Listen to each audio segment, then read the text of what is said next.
before us. I know you don't mean it to be so, but you have blood on your hands. You're a billionaire. Will you commit to compensating the victims? Will you set up a compensation fund with your money? I think these are with your money. Senator, these are complicated issues. No, that's not a complicated question, though. That's Senator, a yes or no. Will you set up a victims' compensation fund with your money, the money you made on these families sitting behind you? Yes or no? You have a product. You have a product that's killing people.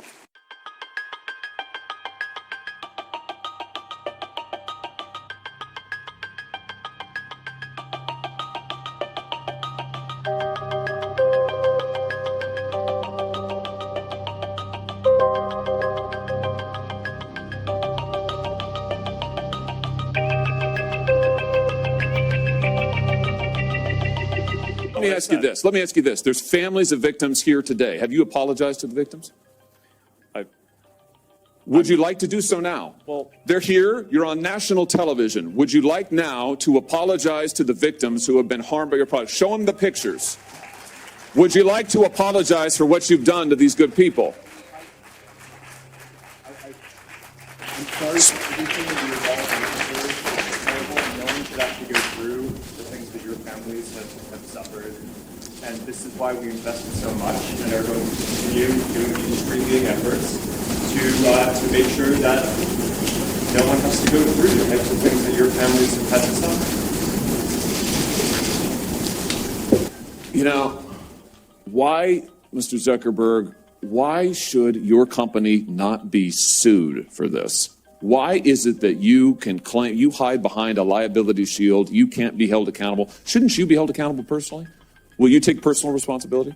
Senator, I think I've already answered this. I mean, these well, are try this again. Issues. Will you take personal responsibility?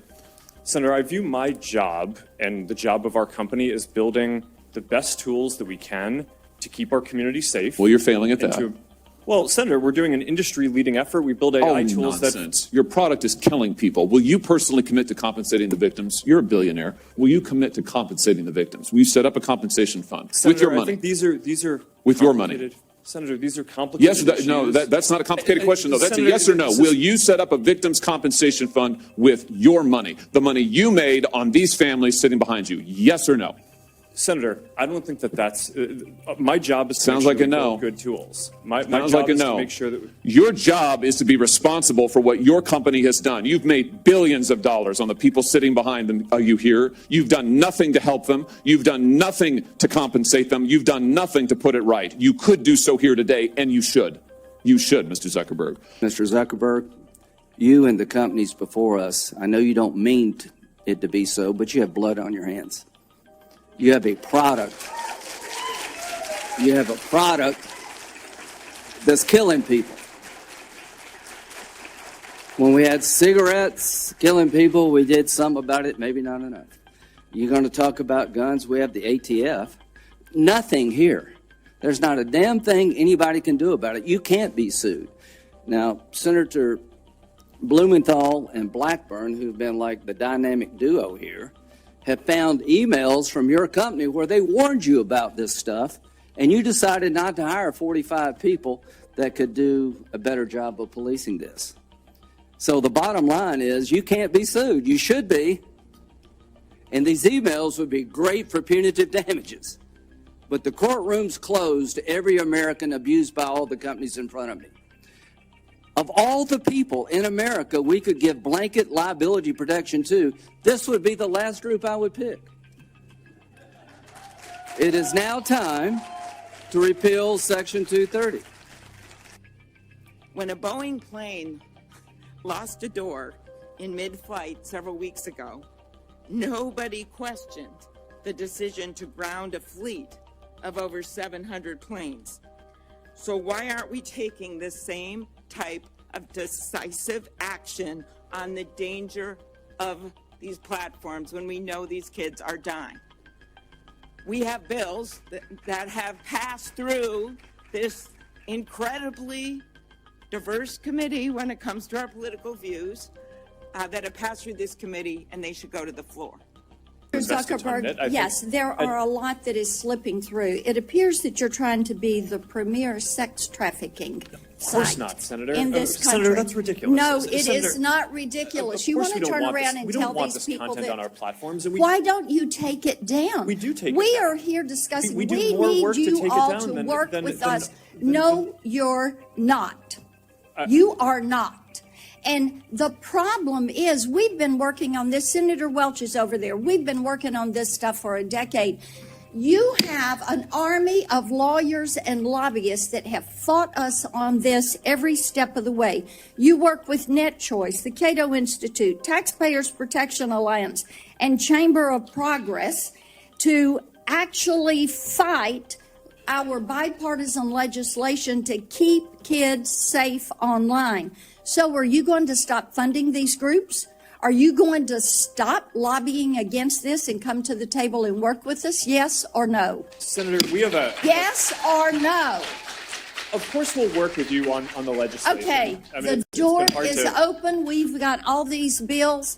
You need to come to the table. Each and every one of you need to come to the table, and you need to work with us. Kids are dying. Let me point to this, Mr. Chu. There was a report recently that compared hashtags on Instagram to hashtags on TikTok, and what trended, and the differences were striking. So, for something like hashtag Taylor Swift or hashtag Trump, researchers found roughly 2 Instagram posts for every one on TikTok. That's not a dramatic difference. That difference jumps to 8 to 1 for the hashtag Uyghur. And it jumps to 30 to 1 for the hashtag Tibet. And it jumps to 57 to 1 to the hashtag Tiananmen Square. And it jumps to 174 to 1 for the hashtag Hong Kong protest. Why is it that on Instagram, people can put up a hashtag Hong Kong protest 174 times compared to TikTok? What censorship is TikTok doing at the request of the Chinese government? None. Senator, that analysis explain is that flawed. differential. The analysis is flawed. It's been debunked by other external sources like the Cato Institute. Fundamentally, a few things happen here. Not all videos carry hashtags. That's the first thing. The second thing is that you cannot selectively choose a few words within a certain time Why the period. difference between Taylor Swift and Tiananmen Square? What happened at Tiananmen Square? Senator, there was a massive protest during that time. But what I'm trying to say is our users can freely come and post this Why content. would there be no difference on Taylor Swift, or a minimal difference, and a massive difference on Tiananmen Square or Hong Kong? Senator, could you wrap up, please? Senator, our algorithm does not suppress any content simply based on To it. answer It that doesn't. question, why Yeah. is there a difference? Like I said, I think this analysis is flawed. You're selectively choosing some words over some periods. We haven't been around this There long is as an other apps. obvious difference. 174 to 1 for Hong Kong compared to Taylor Swift is dramatic. Mr. Spiegel, there are a number of parents whose children have been able to access illegal drugs on your platform. What do you say to those parents? Senator, we are devastated that we cannot... To the prevent- parents, what do you say to those parents, Mr. Spiegel? I'm so sorry that we have not been able to prevent these tragedies. And everyone knows that kids who spend a lot of time, too much time on your platforms are at risk. And it's not just the mental health issues. I mean, let me ask you a question. Is your platform safe for kids? I believe it is, but there's an Hold on a important second. difference between Let me correlation and causation. Because we're not going to be able to get anywhere. We want to work in a productive, open, honest, and collaborative way with the private sector to pass legislation that will protect Americans, that will protect American children above all, and that will allow businesses to thrive in this country. If we don't start with an open, honest, candid, realistic assessment of the issues, we can't do that.